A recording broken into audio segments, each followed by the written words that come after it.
Are there any members of the public who wish to make a statement in Carson City? Yes, Mr. Volz has comment on item 2B and 2D. Mr. Volz? Thank you. Good morning. The following comments will pertain to agenda items 2B and D. Given the nature of the job, modifications are appropriate for the 18-month-old executive director's job description.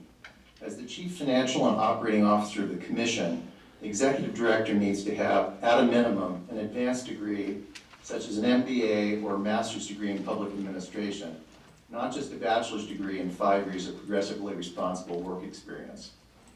We have seen that the lack of high-level, seasoned financial skills and resources has been a chronic problem in the Commission's inability to timely collect administrative fines owed the state's treasury and manage employees without resorting to imprudent policies such as the unsuccessful advocacy for SB 46 in the 78th legislature. Similarly, the successful candidate must take the initiative to bring the public into the PUC's policymaking on a much more inclusive basis than has been the case for the last several years. Nothing in the job description provides the necessary emphasis for meaningful outreach to the public the PUC is bound to serve and which pays for the complete operation of the PUC through the millage assessment included in commission-approved utility rates. The 2012 process adopted by this commission for recruiting a new executive director omits a number of key components. First, the type of recruitment listed under item 2 should not be restricted to either internal or external candidates, but needs to pursue both approaches if it is to identify qualified executive director candidates with advanced degrees and work experience that includes non-governmental positions.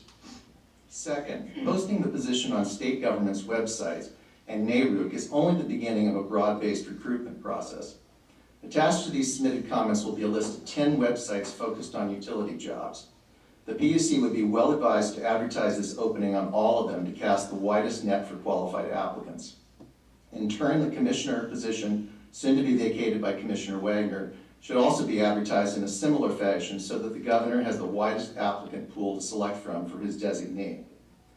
Third, the current recruitment procedure calls for the commission to appoint a selection committee. As this is not a quasi-judicial issue and there are no named parties, the public should have representatives on the selection committee if the commission is operating in an open, public, and transparent manner. Thank you. Thank you, Mr. Volz. Chairman, I have no other cards for the public comment. Thank you, Commissioner Wagner. Mr. Fazio?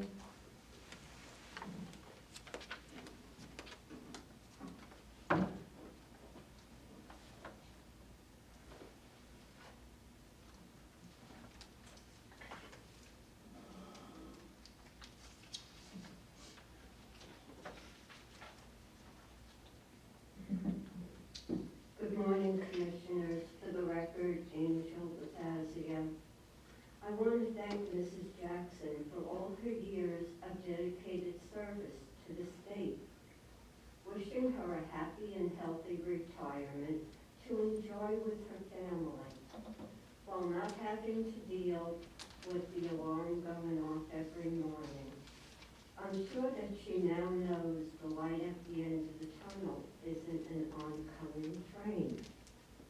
We had speculated that she probably had intended to stick it out for another 36 months with the passage of SB 46, where she could have had her salary increased to beef up her retirement amount. But alas, the best laid plans never fully materialized. If it's of any comfort to you, your successor will be under the same microscope as you have. If they decide to revive another version of SB 46, we will treat her like we did you. We aren't discriminatory. Here's the bright side. You may have only one more presentation for the quarter ending in June to appear and have to deal with any potential comments.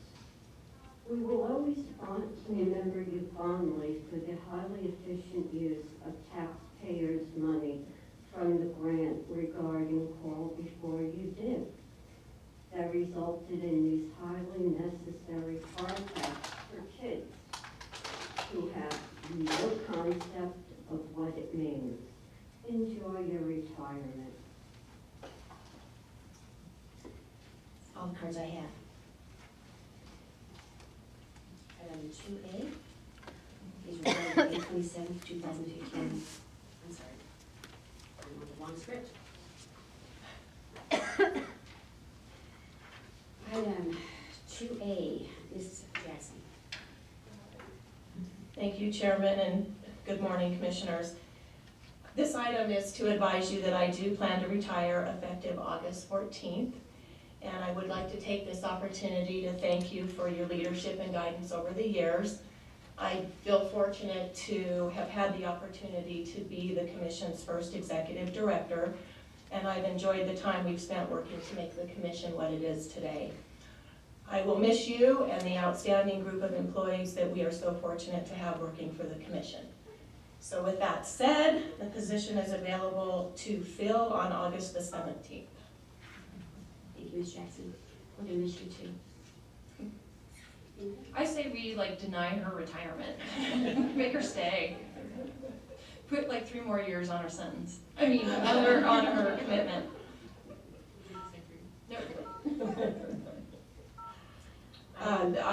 I noticed this item for discussion only for a reason.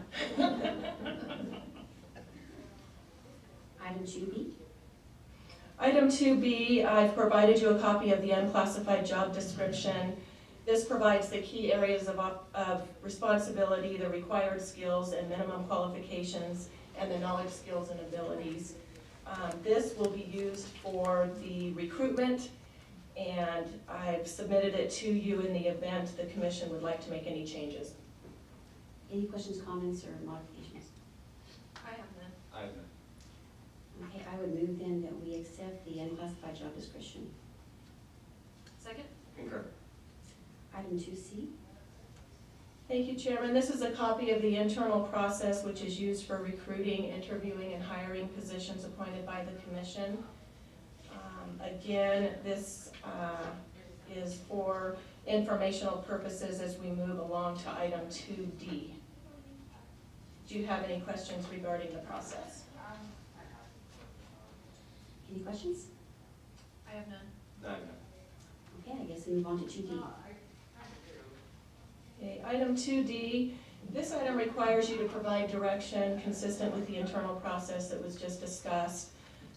First of all, would you like to proceed with an internal recruitment or an internal-external open competitive recruitment?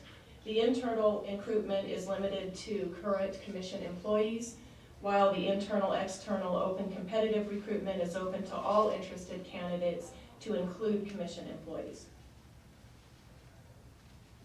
Commissioner Noble? I would suggest doing an internal external. Commissioner Wagner? Cast the net widely. I agree with Commissioner Noble. And so do I. Okay, the next piece, you need to determine the recruitment location. Would you like to fill the position in Carson City, in Las Vegas, or the best candidate regardless of location? Well, I think it'd be very difficult for an executive director to be really efficient and be able to do the job from the Las Vegas office. So I think the recruitment location should probably be Carson City. I would agree with that. And I agree with that too. Next, the Commission shall appoint a selection committee. The selection committee members will review the applications to determine which candidates to interview, assist in developing interview questions, participate in the interviews, rank and discuss the interviews with other committee members, and select a finalist or finalists for recommendation to the Commission at a subsequent agenda. Who would you like to serve as selection committee members? You typically have 3 folks. We typically have 3. I would suggest an odd number, so if you wanted to exceed 3, I would suggest 5. I think 3 is fine. I just wanted to verify that was the correct number. I would suggest Anne Marie and yourself. I'd like somebody from the Las Vegas office. How about Ms. Cordova from the Las Vegas office? I think she'd be wonderful. Commissioner Wagner, your thoughts? I hadn't thought about the Las Vegas office component, which I think is a good addition. I also would have liked someone from the commission side of the house, whether it be general counsel or hearing officer Lamolo. So that puts us at 4, and then I would try and sucker in Bree or Ann to be the 5th. I mean, encourage. But I think the executive director's position is unique in that it crosses over both the commission side and the staff side. So that would be my only observation, but I do agree with having someone from Las Vegas. So I'll let you guys consider that. Yeah, I think actually going up to 5 maybe probably have more viewpoints at that, depending on how many finalists we want. And so having 5 actually may be better in this case. Okay, I have no problem with that. So we would go with Anne Marie, Crystal, Tammy, Dawn, and. Either Dawn or Lina, and Bree or Ann. And I know, Crystal, is someone from fiscal, I think it's important for someone from fiscal to be part of it, but doesn't the personnel officer participate, or somehow, maybe you can explain how that could work? Yeah, I think if you wanted to go with Bree, that would be fine. We could have Ann sit in as the personnel officer to moderate the interview process. So Bree would be fine if you wanted to go that route. We wouldn't have any conflicts, as we would have an individual that could serve as a personnel officer. And then I guess the question would be, do we want somebody from general counsel's office in place and have Bree be sort of the overseer of the whole process? So if we could have Lina and still have Bree overseeing, making sure everything was following protocols. Okay. What do you think, Ms. Ryder? That actually makes some sense, although it's kind of fun to watch Bree squirm as we discuss this. So Lina, Crystal, Amory, Dawn, and Tammy. At least it's not all lawyers. Just kidding. And then Bree would be part of it. I think it's important for someone from fiscal, whether it's the personnel officer actively engaged in the decision or being part of it. So I would be good with those 5, and then Bree is the personnel officer. So, and clearly she's going to play an important role in that. So I'm good with that. I think we are too. Okay, so I have Anne Marie, myself, Tammy, Dawn, Lina, and Bree will serve as the personnel officer. Which leads to my next question. How many finalists would the commission like recommended back from the selection committee? Do you want to see 1 finalist? Do you want to see more than 1? If it's unanimous among the group, do you want 1 finalist? If it's not unanimous among the selection committee, do you want to have 2? How would you like to direct us to proceed? Well, my personal preference is I hate to chill if you bring 2 or 3 back to us and somebody when that 2 or 3 is concerned that their existing employment would find out. We always had that little problem, so my apologies, stick with what we've done before, which is we bring us back with the 1 person we would recommend. Actually, I'd rather prefer to have 2. I'd like to have options. Regardless of whether or not that is an issue with their ongoing employment, I think this is an important enough position that I'd like to have options, even if it is unanimous with their number 1 choices. Okay. Yeah, I would agree with that. Just, we don't know, well, I don't know why anyone would apply for the job, but, you know, I would rather see the commission have more options to consider, so I would agree with Commissioner Noble. Okay, so bringing 2 to us then. All righty, that's fine with me too. Do we need to vote on anything else? I think That's it? Okay, so do I need to make a motion? Yes, please. Okay. So I would move that we post the opening for executive director as internal and external open competitive recruitment, that we recruit for the Carson City office. The committee members will be 5, consisting of Anne Marie, Tammy, Crystal, Dawn, and Lina, with Bree sit in. And bring 2 of the 2 top finalists back to the commission for recommendation. Second. Concur. All right, 2E, Ms. Jackson. Thank you, Chairman. Item 2E is a deletion of our internal furlough policy 4.3, as furloughs will no longer be required after July 1st, and a change to our timesheet policy, removing the furlough portion in section D. The timesheet policy will now become policy 4.3, and I realize it looks like it's policy 4.34, but the strike through is actually there. It's just difficult to see in the printed version. And this item does require the commission's a vote. All right, so I would move we accept the amendment. Second. Concur. Item 2F, Ms. Jackson. I have nothing further, Chairman, thank you. Okay. Item 3A. I have public comment from closing public comment, Mr. Bowles.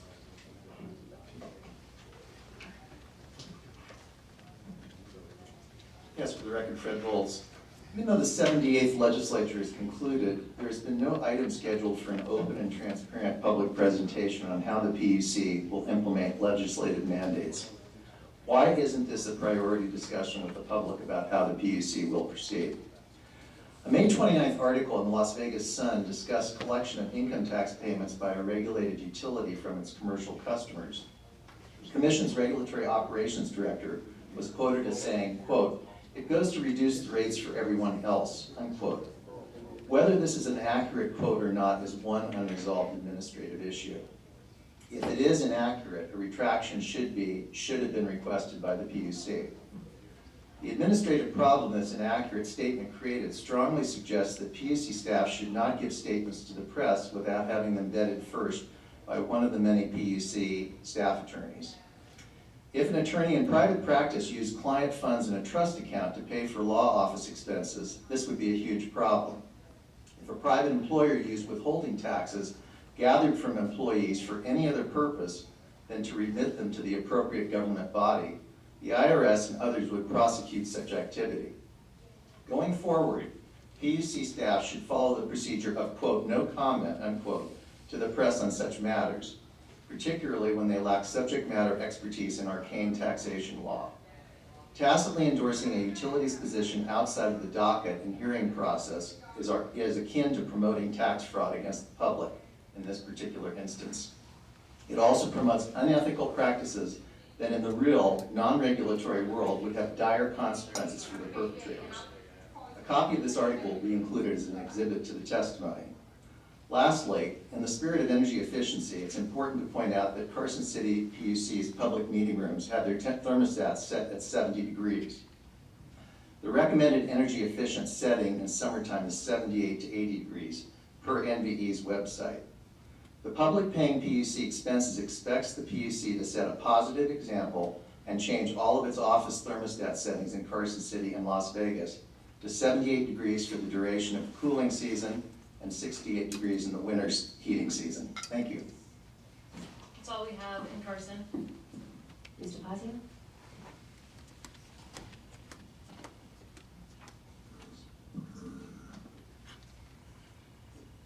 For the record, Angel Fazio. If the admin and utility agendas follow basically the same format, why all of a sudden at the utility agenda will they now be voting on accepting the minutes of the prior meeting, but not with the admin agenda? Also, since it's not publicly known that there is an audio recording of admin agendas, why isn't the audio listed on each agenda notice once the meeting is over?